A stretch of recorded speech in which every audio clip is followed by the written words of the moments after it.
Olá, vampirinhos! Tudo bem com vocês?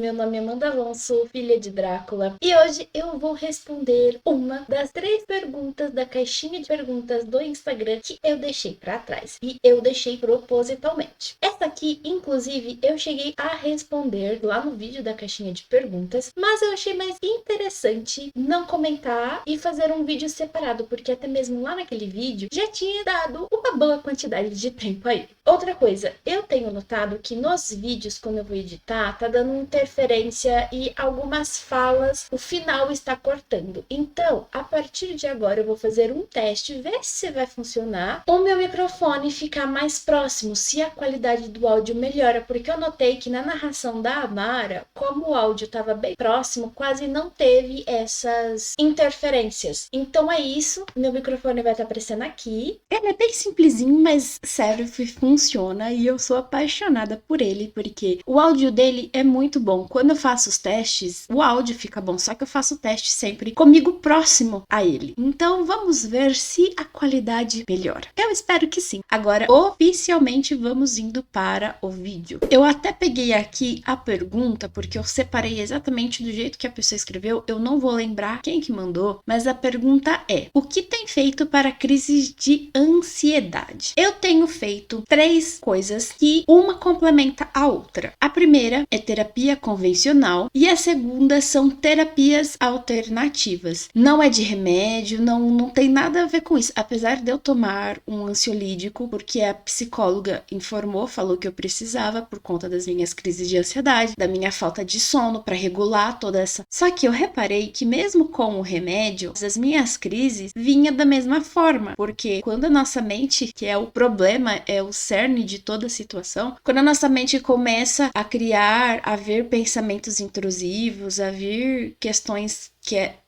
que não deveriam estar ali, o remédio ele não ajuda para isso. A terapia ela funciona, mas a terapia é uma vez por semana. A minha pelo menos é uma vez por semana. E eu sei que eu não posso ficar 100% dependente da minha psicóloga. Então eu preciso fazer outras coisas para melhorar isso. E então é onde que eu encontrei as terapias alternativas. A primeira e a principal delas, e eu descobri que a minha antiga psicóloga utilizava essa técnica, é a meditação. Porque o que é a crise de ansiedade? A gente esquece de respirar. Quando a minha antiga psicóloga falou, eu achava que ela tá falando balela, mas não era, porque quando a crise veio e eu fui fazer o exercício que ela me passou, quase que não saiu nada do exercício, né? E além da gente esquecer de respirar, tem os pensamentos desenfreados que vêm e que não para, é uma loucura. Então, a minha psicóloga, a anterior, não essa atual agora, ela me ensinou uma técnica chamada respire, e o exercício que era: inspira contando 3, prende contando 3 e solta contando 6. A primeira vez que eu fiz esse exercício, eu levei 2 horas para me acalmar. Uma crise muito forte, uma falta de ar, aí eu entendi porque eu precisava respirar, mas eu não lembrava como que fazia, e eu precisava relaxar o corpo. E uma das coisas que ela me falava era: para tudo que você tá fazendo, fica relaxada, se estiver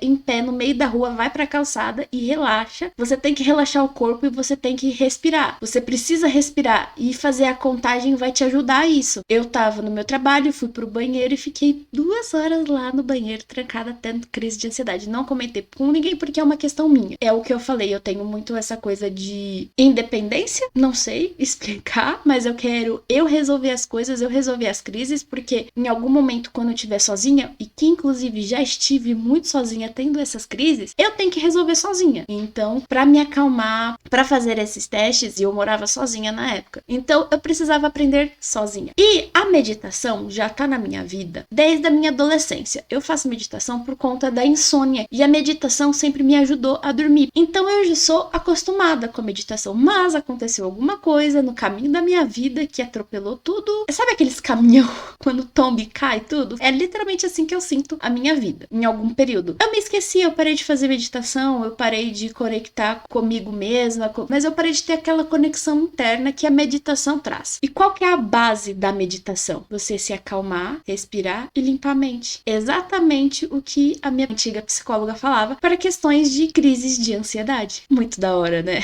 E olha como isso se conecta, porque eu sou cristã, não estou indo na igreja atualmente, mas eu leio a Bíblia, eu tenho uma ligação espiritual muito forte com Deus, e eu costumo dizer que graças a ele, graças a essa conexão, tudo o que veio na minha vida, a psicóloga, a meditação, todas as outras coisas, é por conta que eu sempre tive uma ligação espiritual muito forte. E eu sempre me orgulhei disso e sempre me orgulho. E quando eu sinto que tá faltando, eu paro tudo e volto a me conectar, porque isso pra mim é essencial. E quando eu comecei a meditar, eu li a Bíblia e tinha muitas das coisas que fazia sentido. Então, a meditação não é religião, é uma questão interna. É meio complicado explicar a meditação, porque só quem pratica vai entender, mas não tem nada relacionado à religião. E vinha a parte da psicologia, que falava também sobre a mesma coisa, passava essas técnicas mesmo, que pelo menos uma linha da psicologia segue, eu não sei se é todas, mas, por exemplo, as minhas duas últimas psicólogas, elas aprovavam essa linha de pensamento. E aí veio a terceira coisa que eu falo que foi muito Deus, não tem como não ser, que foi eu começar a estudar sobre desenvolvimento pessoal. Não tem nada a ver com coaching, são treinamentos que faz com base em livros. Inclusive tem um livro que fala assim, olha, se você quer entender o poder da sua mente, leia esse livro, porque nesse livro em si, ele junta psicologia com a espiritualidade, ele junta as duas coisas e mostrando como a nossa mente funciona. E isso explodiu assim, de uma forma muito grande. Essas três coisas que eu falo, terapia convencional, espiritualidade e terapia não convencional. Porque aí na meditação tem as questões mais naturais e tem uma coisa muito interessante que no desenvolvimento pessoal, na meditação, na espiritualidade e na psicologia é a parte que mais está me ajudando, que é o autoconhecimento. Que é onde eu venho e tem aquelas reflexões que vocês já viram aqui, né? Já fiz aí sobre se reconectar, sobre pensar em si. Por exemplo, às vezes quando eu estou nas crises e lembro da época que eu era feliz, eu falo assim, o que eu fazia naquela época? Porque eu sei, eu vejo hoje, analisando a minha vida, eu vi que a ansiedade eu sempre tive. Mas o que eu fazia antes que eu não estou fazendo hoje? Aí eu paro pra pensar nas coisas boas. É meio difícil? É meio difícil. Eu levei mais de um ano pra tentar identificar o que era e depois de identificar, começar a ver as coisas positivas e trazer essas coisas positivas pra minha vida, porque a gente só pensa no negativo. Então foi tudo isso, foi esse autoconhecimento, foi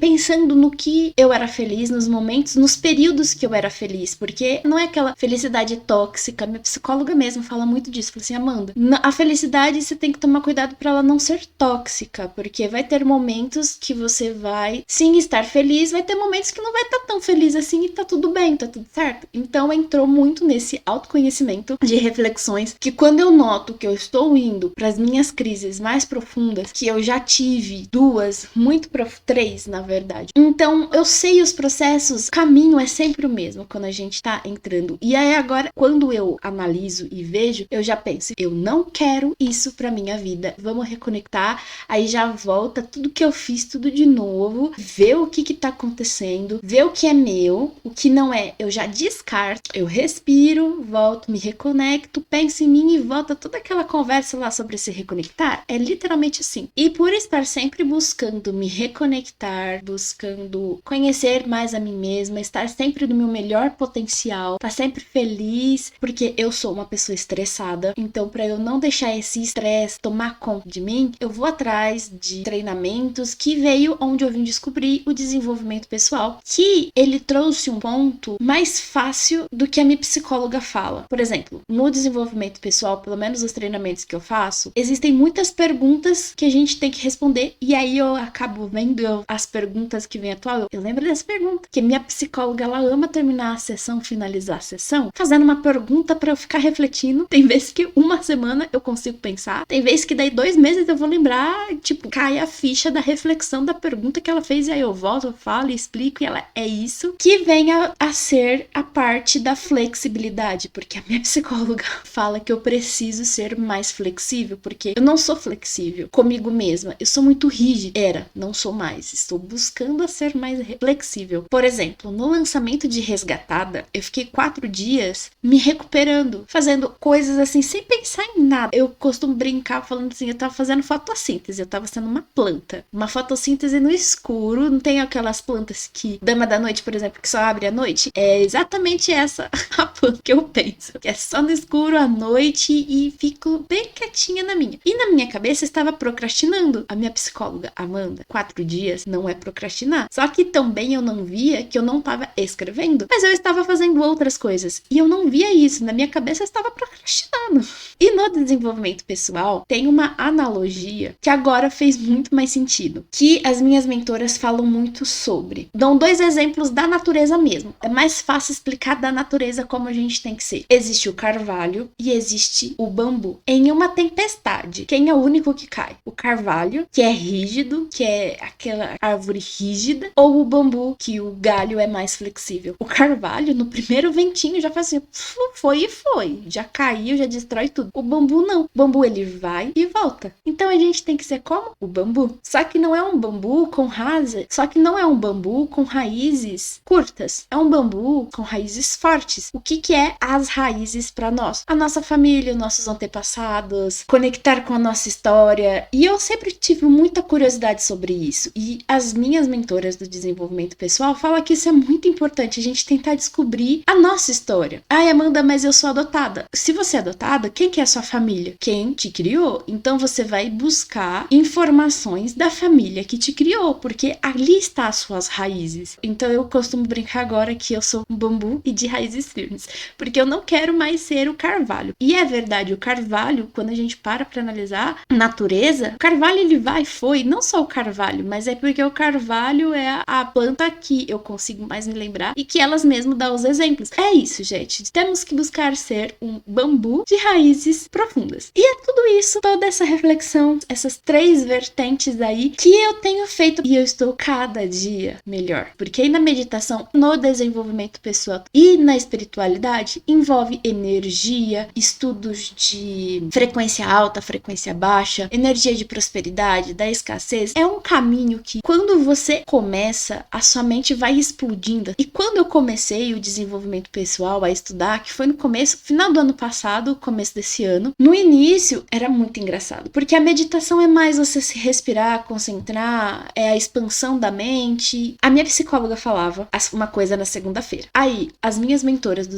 desenvolvimento pessoal falavam a mesma coisa, mas com palavras diferentes. Aí chegava a noite, eu ia na Bíblia e tinha lá a mensagem do dia, que eu vejo sempre na meia-noite, então já não era na segunda, era na terça-feira, com base em Bíblias, as mesmas coisas. Eu falei assim, gente, é ciência e espiritualidade e religião respondendo a mesma coisa, sabe? E isso me traz uma alegria, uma felicidade que não tem explicação, porque a felicidade, ela é passageira, mas o seu bem-estar, ele não é passageiro. E é isso, pessoal. O que eu tenho feito é isso. Cada pessoa é de uma forma, cada pessoa encontra de um jeito, mas eu encontrei dessa forma. Eu leio muitos livros, tá, gente? Mas eu leio muitos livros também do desenvolvimento pessoal. E quando eu vejo livros que são autores que buscaram na fonte de forma científica, e tem outros que misturam os dois, que juntam as duas coisas, mostrando que ciência e religião pode trabalhar sim junto. E quando eu leio esses livros, eu entendo muito mais, a minha cabeça só vai explodindo e eu falo, é isso. E eu concluo todos os dias que aí quando a minha mente tá,